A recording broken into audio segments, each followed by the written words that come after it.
बातमी सांगलीत नाही।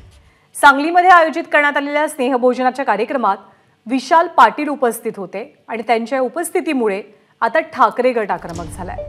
काँग्रेसचे शहर जिल्हाध्यक्ष पृथ्वीराज पाटील यांची हकालपट्टी करावी अशी मागणी ठाकरे गटाचे जिल्हाध्यक्ष संजय विभूतेंनी केली आहे। सांगलीमध्ये नुकत्याच पार पडलेल्या लोकसभा निवडणुकीच्या पार्श्वभूमीवर काँग्रेस कार्यकर्त्यांचा स्नेह मेळावा आयोजित केला गेला होता।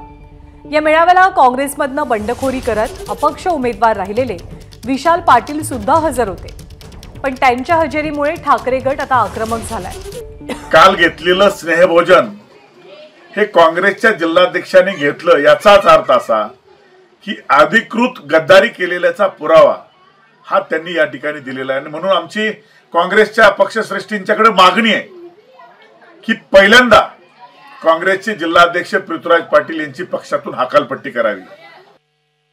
या सगळ्या संदर्भात सांगली शहर जिल्हाध्यक्ष काँग्रेसचे पृथ्वीराज पाटील यांनी काय प्रतिक्रिया दिली ती सुद्धा पाहूया। नेते म्हणून विश्वजित कदम असतील, विशाल पाटील हे आजही प्रदेश काँग्रेसचे उपाध्यक्ष आहेत, त्यांचे विश्वजित कदमांचे असतील, आमदार विक्रम सावंत ग्रामीण जिल्हाध्यक्ष जयश्रीताई पाटील असतील, आमचे सर्वांचेच एक वेगळे ऋणांदन असल्यामुळं त्या ठिकाणी एकत्र येऊन आम्ही स्नेहभोजन केलेलं होतं आणि कार्यकर्ते आहेत त्यामुळे विचार झाले, मोठा उत्साह त्या ठिकाणी होता। दुसरं कोणतंही कारण नाही, कोणी याबद्दल दुसरा अर्थ काढू नये। एबीपी माझा, उघडा डोळे बघा नीट।